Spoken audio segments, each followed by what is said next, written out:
Hi, this is the Social Gelo with Angelo show. My name's Angelo. I'm a social scientist, surfer, martial artist, and a whole lot of other things. Coming to you live from Kasai City, Japan, the Social Gelo with Angelo show. What's up, and welcome to another episode of Social Gelo with Angelo. You saw in the title, Why Old School Martial Arts Needs to Evolve, Barron Sheppard on Dynamic Kajukenbo. So, traditional martial arts aren't dead, and I've talked about this in my content. It's just evolving, and you see a lot of this. Barron Sheppard's a black belt in Judo and Kajukenbo and shows how mixing Judo and Combatives with Kajukenbo can make your training street ready today. And he's going to break down some of the stuff he covered in his book. First off, Barron, thanks for joining us and sharing your thoughts and all this stuff. When did your book release? I know it released very recently. Just a couple of weeks ago. Okay. I 100% self-publish, Oh, okay. and so I don't go through Amazon publishers or Lulu Press or anything like that. I do everything myself, from taking all the pictures to doing the layout to the cover design, and even I set it off to a printing company, and they print the books for me. So that's All how I right. do it. And so, looking at something like Kajukenbo and Judo, I know a lot of guys say that Judo is for Judo. As a Judo guy who spent that extra time in Judo, what would you say is the biggest difference between what you see, not just in Kajukenbo, but Kempo guys do this too? A lot of mixed martial artists will do some throws in what they do. Even Brazilian Jiu-Jitsu guys to some Yes. degree. What would you say is the biggest difference between what they're doing and what you're doing as someone who's done judo for, I think it's like over, Okay. I've interviewed you before. It's like over 20 years you've been doing judo. So like, Yeah. Exactly. what's your view on that? When basically what I've done with Kajukenbo is that the judo part of what Kajukenboists do. I mean, those are very conventional throws. Now, there's nothing wrong with the conventional throw, the step and pivot method into the shoulder throw, but typically the conventional judo, that's not what we see at a high level of competition in judo. What we see is what they call split step entries, back step entries, stuff like that, which allows a person to literally cover a lot of footage and get up under the guy a little bit, and hit a more dynamic throw. So, and I cover those more advanced variations of those throws in the book Dynamic Kajukenbo. And so a lot of the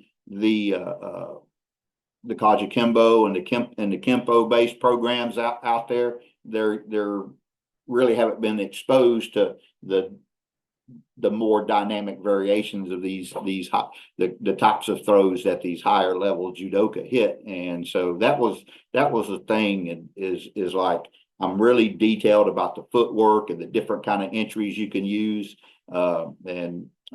like most turn throws, such as the shoulder throw or the hip throw, say a nagi or ogoshi, you have to have your opponent leaning into you somewhat, because if he's leaning backwards, you're not going to throw him back forward unless you do something to bring him back into you. Now, my split entries, he could be moving backwards, and I can hit the throw. Typically, if I got to hit a turn throw, I got to be squarely in front of you to do the old step pivot method that most of us are taught. The split entries allow me to work angles, so I don't need you to be directly in front of me. You could be bladed off from me, or I could be bladed off from you, and still hit the throw. And so it gives me a lot more openings, a lot more opportunities, helps me get a lot more angles. And so I really think it makes the throwing part in Kajukenbo 1,000% more effective. And that's. And then your book is really detailed. Like it really, Yes. We were talking about this off camera. Like I've read Eddie Bravo's book for his 10th Planet Jiu-Jitsu, and I was joking around how it could have been an instructional because it's mostly really giant pictures. It's like a picture book pretty much. Mm-hmm. But like in your book, it wasn't just pictures. Like you had a long written out, detailed, where your foot would be, where the angle should be, how the entry should be, especially breaking down the idea of striking. Because you weren't just saying, okay, it's just grappling. Because if I read Eddie Bravo's book, he'll mention, hey, there's this big problem where MMA fighters aren't ready for this kind of grappling. But there isn't a lot of mentioning of striking. Your book actually, because you're a Kajukenbo guy and you're writing a lot of boxing in there too as a certified boxing coach. You had a lot of stuff coming in about this is how you get in with your strikes.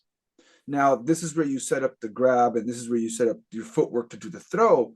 Now, my question to you is someone reading the book, if they want to digest this information and do it well, what would you recommend them to do? Would you tell them to maybe just practice it a lot, find a judo coach? What's your advice as a judo person? But they can't all fly to you, Barron. Now you're at. So what would you recommend for this guy? Exactly.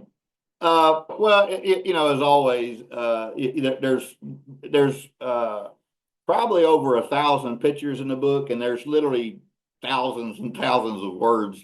And I'm a firm believer that the devil's in the details. And years ago when I got certified as a sports performance enhancement specialist through the national to NSAM national, excuse me, I really got to looking in just to the biomechanics of everything. I had been through a really nasty accident that done severe damage to my spinal cord, and everybody had written me off. So once I got certified, I kind of put myself through my own little physical rehab based on what I had learned taking that program. And then so I just really learned that it just soaked in a lot about biomechanics and physics and stuff like that. So that transfers a lot to the book. But it's, again, nothing beats training. My advice is, study the material. I mean, the compliments that I get on the book is that it's very, very easy to understand, even though I'm extremely detailed. And I've done that with my judo books. I just do away with all the Japanese terminology and the stuff that might make it a little bit confusing, and I try to just simplify things and break it down as much as I can. A lot of the footwork, it just takes learning it and then training it. I mean, that's just, there's no shortcuts, man. I get asked crazy questions all the time, and because I'm in my 60s, and everybody says you move like a guy half your age. You're still quick and fast, and I get people that go, well, how many osotogaris or how many shoulder throws do you do? And I do a couple hundred every day, but I'm not getting no faster. And so I said, well, you got to work, concentrate on your footwork, be more ballistic with your foot. That's where you're going to pick up that little bit of dynamic and ballisticness that you need, but it's nothing's easy. It's train. I don't think there's anything in here that, if an old Southern boy like me can do it, anybody else can do it. It just takes work and training. And then most of the people that follow my podcast are already martial artists, so yes, they already have some prior experience in some sort of style. One question I get asked a whole lot, and I know this is not. I'm veering away from the main subject of the book, yeah. But I get asked this so much that I have to ask this, because every time I put anything about grappling, the first question I get is, should I train judo or BJJ? Followed by, should I do gi or no gi? And I always look at this. I'm like, oh man, I've done this podcast so many times that I just get sick of it. But I know when I release this one, someone's going to go in the comments and ask me this question. So I'm hoping this will mitigate that. I might be asking you that. It'll mitigate me having to answer this answer again. And I have my answer for it, but I want to hear your answer for it, because your book didn't. If I remember correctly, most of I don't think I do. Were you wearing a judo gi? It's been a while since I looked at no, I was just in my Kajukenbo gi, and my training partner, he was in street clothes. He was in street clothes. Yeah. And again, it wasn't a judo gi. And so when you were grabbing and doing all your entries, the guy was not wearing a gi. He was wearing street clothes. Not wearing a gi, nope. Yeah, he was wearing street clothes. So he was wearing a t-shirt for a lot of this stuff. I think he wore a jacket in one of them. I can't remember. No. He was always, I kept him. Always a t-shirt. I kept him in a t-shirt the entire time. All right. So he was in a t-shirt the whole time. And this goes right back to my question, because I get asked this so many times. Like, does it really matter? And da. So I'm just gonna grab this load of shit and just throw it at you and see what you do with it. What do you think? Okay, so here's the deal, because we're kind of into because the whole thing was, well, unless the guy's wearing a jacket, you're not going to be able to throw him like you would throw him in judo, right? Okay, so but here's the thing: if you got a guy that's wearing a heavy jacket like a judo gi, okay, you can pull him a whole lot harder. But if you pull him into you a whole lot harder, you only got to step half as deep. You don't have to step as far. Okay, follow me so far? Now, let's reverse engineer it. Now I got a guy wearing a t-shirt. Okay, well, I'm not going to pull a 200-pound man in a t-shirt like I would be able to pull on him if he was wearing a gi. Okay, so I don't have to pull, but what I have to do is I've got to position myself where I can create leverage. Okay, I still have to break his balance and his posture, but that movement becomes smaller while my footwork has to go deeper than it would normally go, as opposed to if he was wearing a jacket and I could really just pull the crap out of him. So you follow me? So it becomes more of maybe a finesse thing, but I've got to be more accurate with my footwork, because now I can't rely on the power of the pull anymore. Okay, but I can punch my grip in, I can disrupt his posture a little bit, and I can rock him back and forth. I just need to cause a little wave in his posture, and then shoot directly up under him with the split entries that you see in the book. And then my hips directly under his hips. All I got to do is stand up, and he's okay. If you watch the old film footage of Higaru Kano, he literally steps so deep that he just, I mean, his uke is the guy that's taking the throw is just as light as a feather, because he's utilizing leverage. He's not utilizing just, and I even see high level judoka, they'll grab and man, they'll just yank the crap out of that gi because they can, but you gotta rely more on leverage, and you got to rely on deeper entries when you don't have, that pull you would normally have. So that's the difference, and I really drive that home in the book, is that even if you're doing the conventional, if you step a little bit deeper, and I think you'll see it in the book, because typically if I step in to hit a turn throw, the big toe on my right foot will step where it's literally touching the big toe on his right. And then I'll pivot on that foot and then turn into the throw. So, but I'm a little bit deeper and a little bit more under him now, and more between his feet, which that's where all my leverage is at. So, and the further I get away out in front of his feet, I lose my leverage. So now I'm muscling it, and being a guy in his 60s, I don't want to muscle anything anymore, but yeah, so it's just the entries are just dynamic. They're just a little bit deeper, and I'm not gonna lie, you got to have some quick feet, but again, I'm in my 60s, so if I can do it, you younger guys should be able to.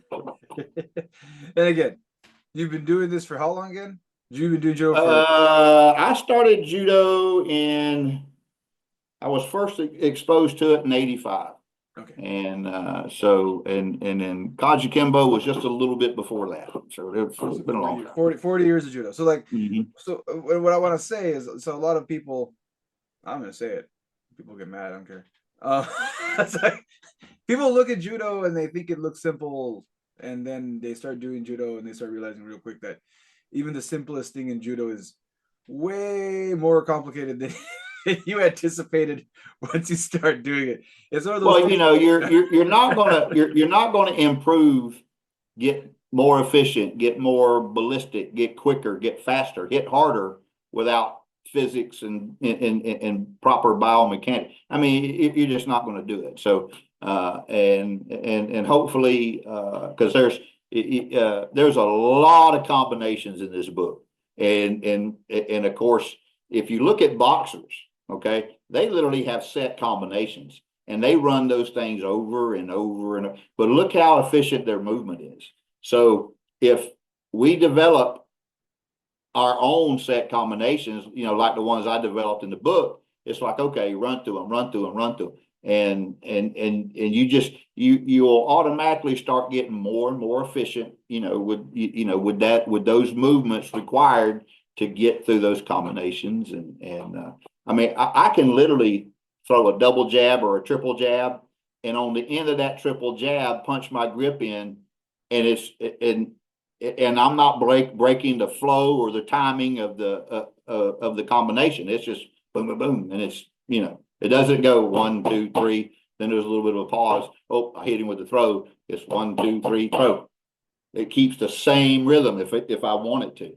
So that's just kind of what I try to express in this book. So. And then the other question I get asked a lot is, well, not of us a question. People that always talk about stuff. They say the idea that judo is a sport and has lost its self-defense element to it. But I want to say your book really addresses that. But you as the author, how did you address that? I know that's being well. Said This goes back to me, and again, it's kind of a funny thing because when I get on the mats and teach judo, I don't stand like you would think a grappler stands. I literally stand like a boxer or a Kajukenbo guy, and so and people are looking at me like, now the last thing I want to do is grapple with these guys. So when I punch my grip in, I literally punch my grip in like I'm throwing a jab or a cross. That's literally what I do.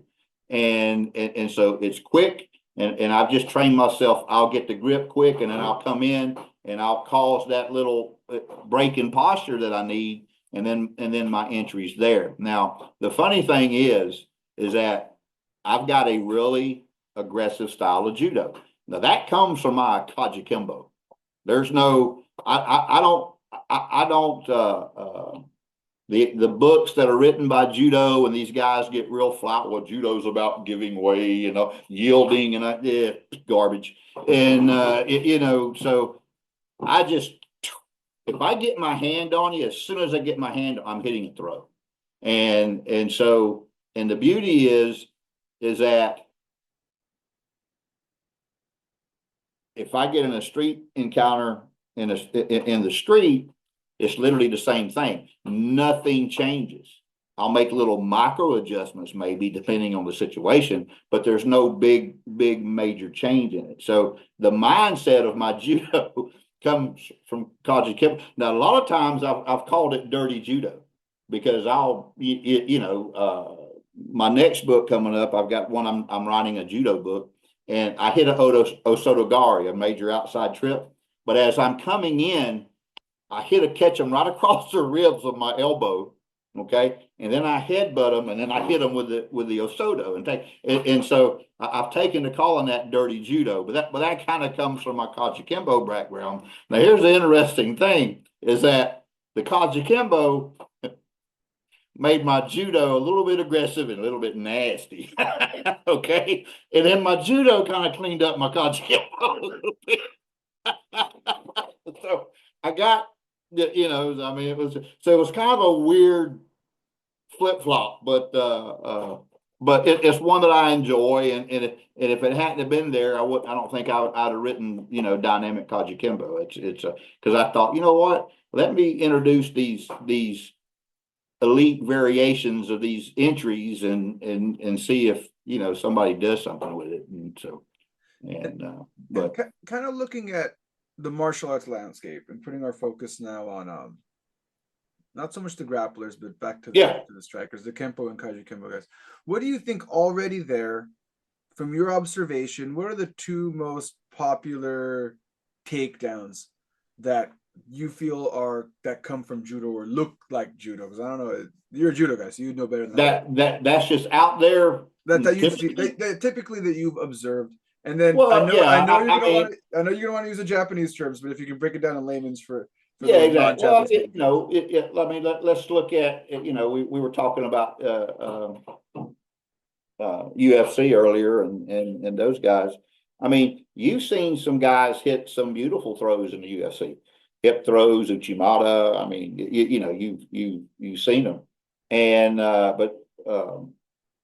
and some of the ones that I remember hitting, they use very unconventional entries, which is what I cover in this book, and that's kind of what I see, because it's the unconventional stuff that works, whether it be UFC or in the street, because that perfect moment, that perfect setup for a conventional judo throw,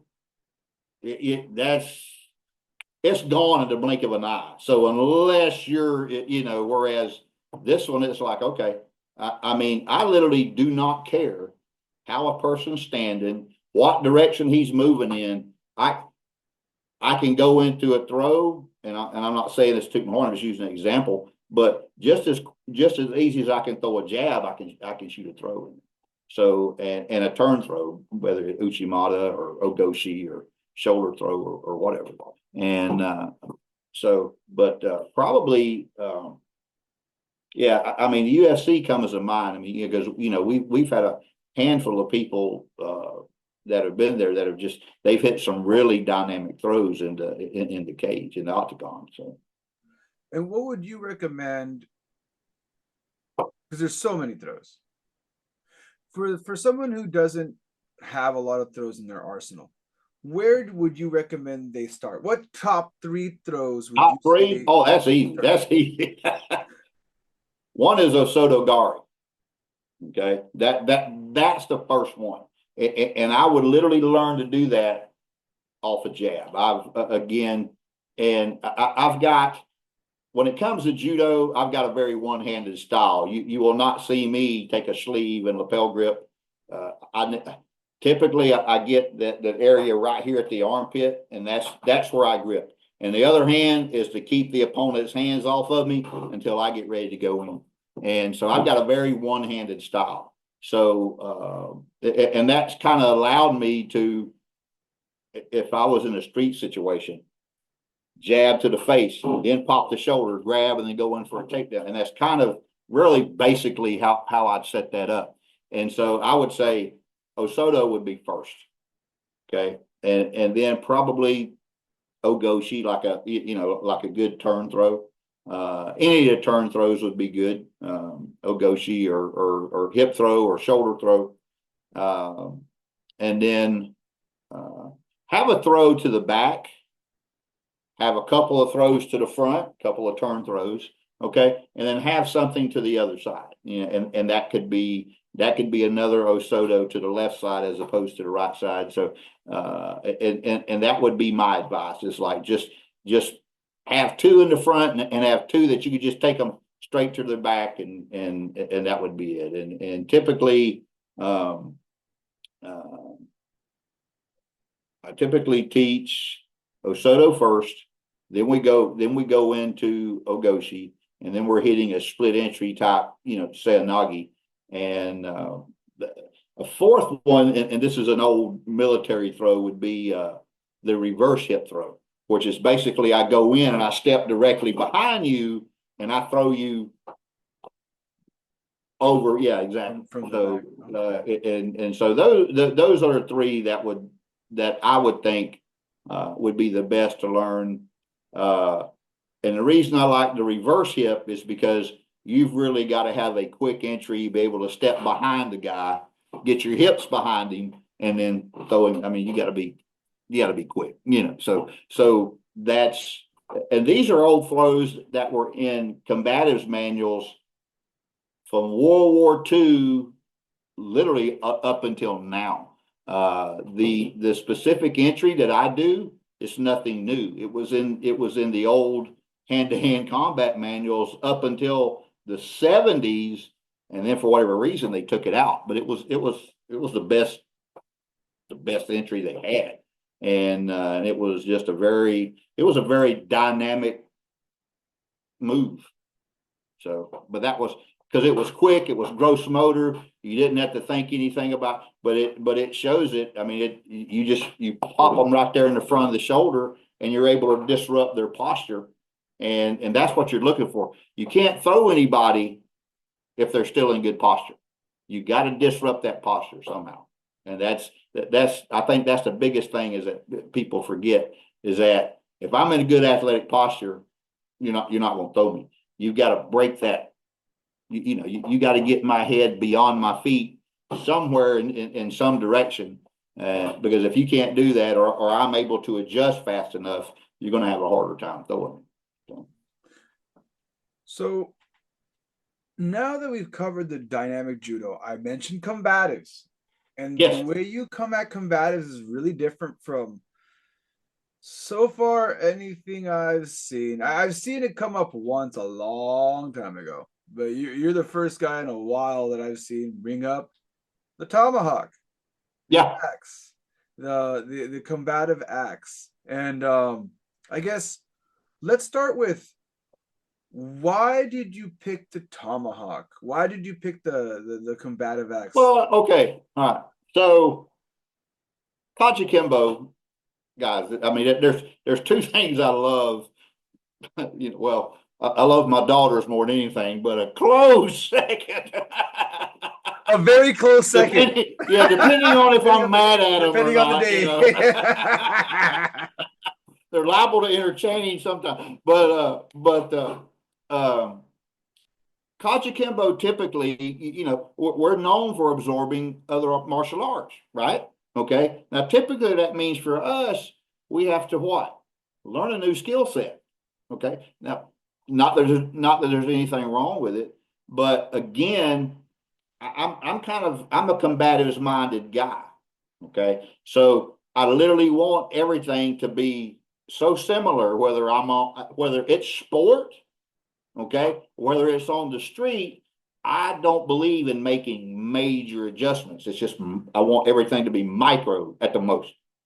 And so I was looking at a lot of our techniques. I mean, we've got punches, we've got kicks, we've got trips, we got joint locking techniques. Well, the tactical tomahawk, you can punch with it, you can cut with it, you can hook with it. So so you got just about all the capabilities you have with your hand, right? So I thought, well, why don't I just look at some Kajukenbo techniques and just interject, do it with a tomahawk in my, what can I come up with? So this is stuff I'm already doing. I don't have to pick up another skill set. And so, I did it and I started playing with it, and I liked what I was doing, and then and I put that in the last section of the book, because for me it was fun, but it made a lot of sense, because there's not a more versatile tool than the tactical tomahawk. Now, problem is we can't carry a tomahawk like we carry a knife or a gun, right? But still, I mean, we don't walk around with two sticks either doing the screamer, do we? So, so I just thought it would be a fun thing to interject, and something that, it was cool to me, because the second I realized, dang, I can do Kajukenbo with this, I don't have to learn anything new. That was just, I went nuts with it. So that's just kind of, the small section in the book was just a part of what I ended up shooting, but I ended up shooting a lot, and with the tomahawk. But maybe that'll be a book in itself one day. I don't know yet, but I had a lot of fun with that, and one of my writing projects is a fictional novel, and the main character, his weapon of choice is a tomahawk. And so, and he's also a Kajukenbo guy. He's an older Kajukenbo guy. And so it was just, So I was working on that at the same time I was working on this, and I got to playing with it and working out with it, and poor David, my uke and my training partner in this book, but Well, I mean, he if you're not having fun, I mean, what the fuck are you doing, right? So like that's exactly. that's what but when I saw it, I thought it was really cool. Like some of the stuff you had, I saw how you were using the axe to hook, how to Yep. hook to like instead of having your entry that Well, you would yeah, have for I grappling. mean, I did an elbow destruction, right? Remember that? Yeah, I grabbed yeah, the wrist and hit behind the elbow. Well, yeah, I hooked the wrist with the tomahawk, hit the elbow, knocked the arm out of the way, punched him with the tomahawk. yeah. So And yeah, I could, I mean, if I could punch with it. I could use it as something to cause blunt force trauma, right? I think I had a couple of joint locking techniques in there, and instead of hitting Osoto, I just go in like I'm going in for Osoto, but then I chop the back of the leg. yeah. And so I think I did a couple of techniques like that in the book, and so it was just a fun tool to. I just don't think there's another weapon out there that kind of captures imagination outside the samurai sword, than the tomahawk. I mean, And the thing that came to my mind right away when I was looking at all that stuff that you do with the tomahawk is even though you said, yeah, most people don't walk around with a tomahawk. However, most guys have a hammer in their shop, and the dynamics and everything that you showed can the easily be same. used for a hammer. Now, disclaimer, I'm not advocating that you walk around hitting people with a hammer. I'd probably say that because this is for fun. I think, No, please. and I think this is where too many martial artists they take themselves a little too seriously, right? Like I'm gonna walk around and bash people in the head. If someone grabs me, it has happened all the time. Like someone grabs me, like Look, it's like I get it. Yes, we live in a violent world. I understand this. Obviously, I'm a martial artist, but at the same time, like I said earlier, if you're not having fun, what the fuck are you doing? Like it's still fun to play with stuff. It's still fun to yes, play. As exactly, adults, we exactly. don't get a lot of chances to have fun and to play, right? So like Well, it gives us something to do. as an older practitioner, and getting back to the book as a whole, I mean, in going from day one, finding that proper stance to fight out of, the one that gives you the most adaptability and the most flexibility as far as which you're moving in all directions and stuff like that. That's how us older guys stay in it. I mean, that's just we've got to learn how to move and move properly, and and keep our feet under us and stuff like that. And with the tomahawk, and this was strange because as soon as I put that thing in my hand, it was like the form I was got like 100% better, and it was like, what am I doing? And I don't know what it was. I mean, it's just the only thing maybe I can liken it to is like drawing a samurai sword. There's just something kind of, I don't know, maybe spiritual or something else that goes on there. It's like, even if you cut for the first time, it's like your body feels like, okay, I got to be in a certain position to do this, and I mean, so and the tomahawk was kind of the same way, and but it literally became something really, really enjoyable, something fun, and and I guess, but it's practical because it's going off the same combinations and the same techniques that we learn in Kajukenbo. So I mean, it's definitely would work. Yeah, and I have to throw in a shameless plug for the movie Prey, where the tomahawk was used by the main character to kill spoilers, fight the predator. Great movie. You should check it out. I really like how she incorporated the tomahawk. Because when you brought that out, that's the first thing that came to my head. I was like, well, when's the last time I saw this? I saw it in the movie Prey. And when's the last time I saw it before that? I saw it a long time ago. So there was something going on. There was something going around on the internet using indigenous martial arts.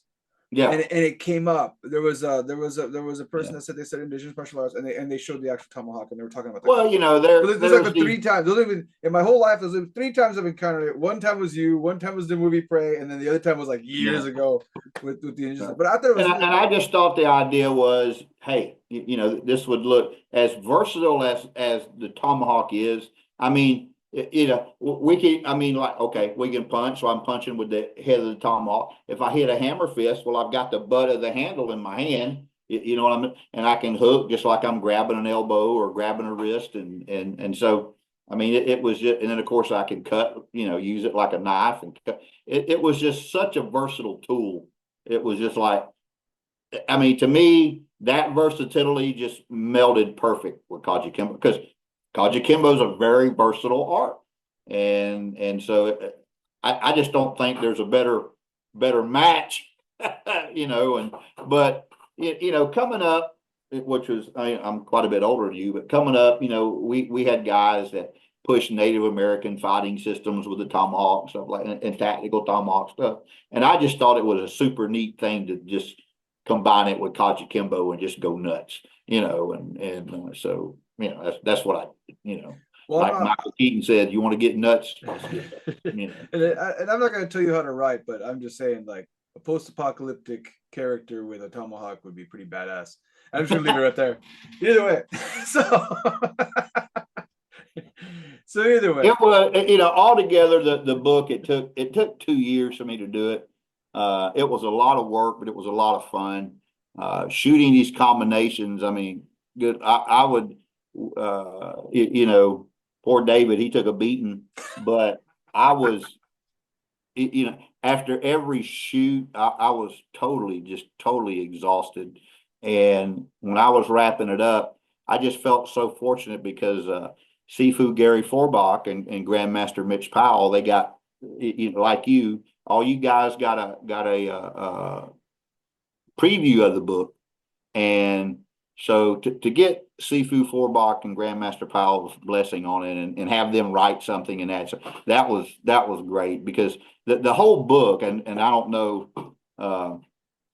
91 or 92, I may have the years wrong, but that was when Sifu Forbach come out with the Panther Kajukenbo DVD or VHS tapes at the time. And so when we shot the book, I thought, man, let's do it outside because it was kind of my way to pay my respects because I thought that was the coolest set of VHS tapes Panther had ever done, and Forbach he just looked like such an imposing individual. He looked like Clint Eastwood, but like a surfer style Clint Eastwood. He was just tough looking, and man, I got to give that guy credit. So, but that was I shot this book outside. It was kind of my homage to those early video VHS series. and that VHS series, that was the Century ones, right?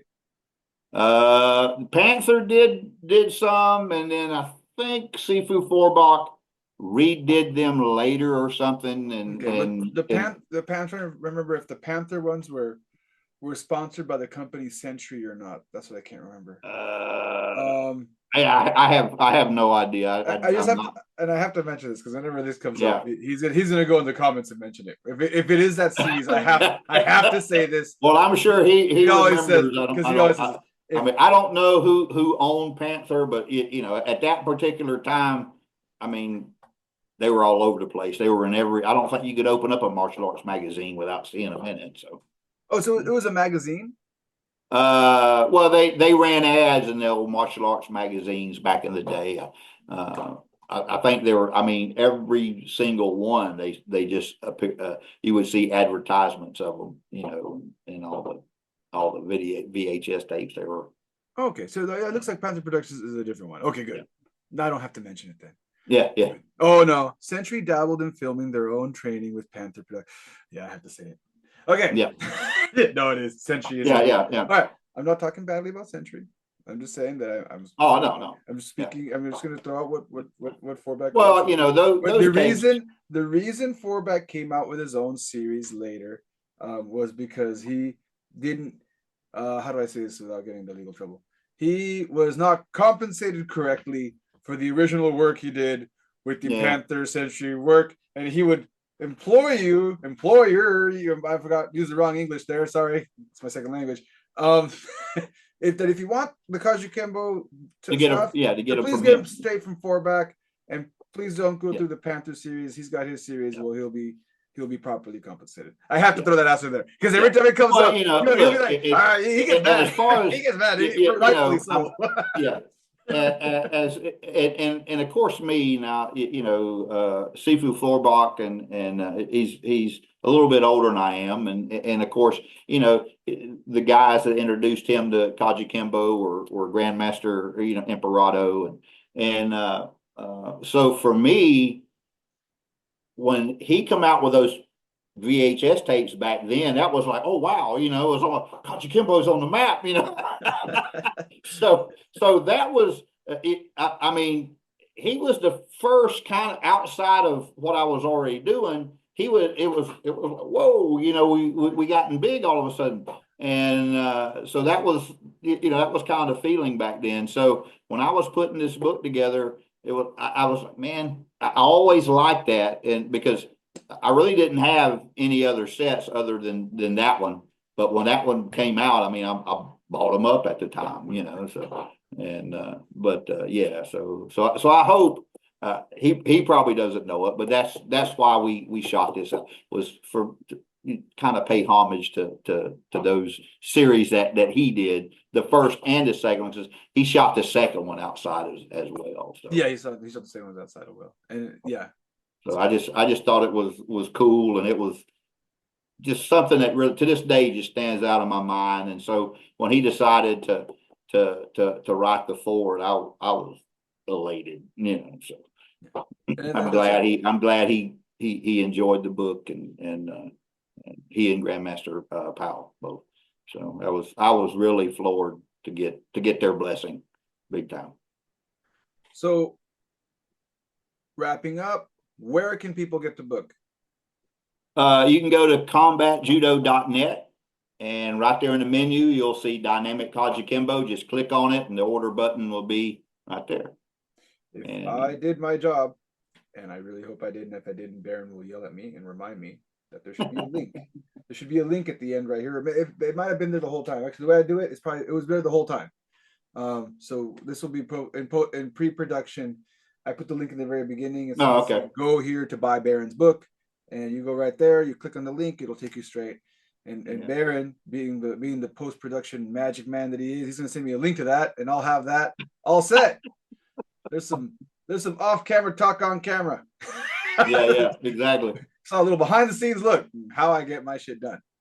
But again, I want to thank Barron for coming out, breaking down all those concepts, talking about what inspired him to the book, sharing his stories about how you can incorporate judo. I read the book. I loved the book. I really did. It's got me thinking more about how I incorporate judo, but at the same time, how inexperienced with judo I really am.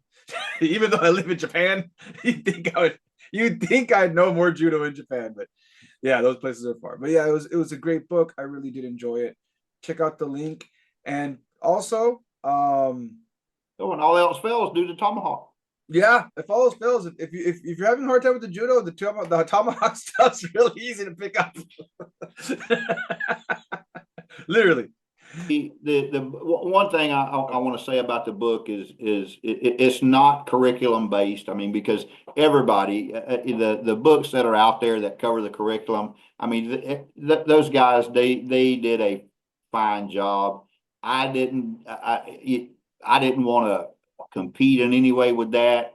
And so a lot of these combinations are, I mean, I think you can look and see, okay, you know, they definitely inspired by Kajukenbo. So, I just really wanted to be just a technical manual, and I really concentrated on boxing and judo, and just kind of, I've got some stuff in there from FMA, you know, framing and stuff like that. Just things that I threw in there, and just kind of put together in different combinations, and hopefully, regardless, if you're Kajukenbo or you're Kempo or you're a karate guy, that's, you know, because I think most people now are they're just mixing and mashing things together. So I think regardless if you're a beginner or a black belt in any of those things, there's something that you can get from this book. I mean, there's a old saying that If there's something that you really want to see in this book, write it, and that's kind of what I tried to do. Is like, man, what do I want to see in a book? Just kick-ass combinations, and how do we do to just get faster and get quicker and hit more ballistically, and so that's the idea behind all my books, is just kind of do something, and that may be something that somebody else hasn't done yet. So yeah, well, like I said, I haven't come across anything like that in my time. So yeah, links there. Check out the book, and thank you for listening to another episode of Social Gelo with Angelo podcast. Catch you next time. Oh, guys. Look.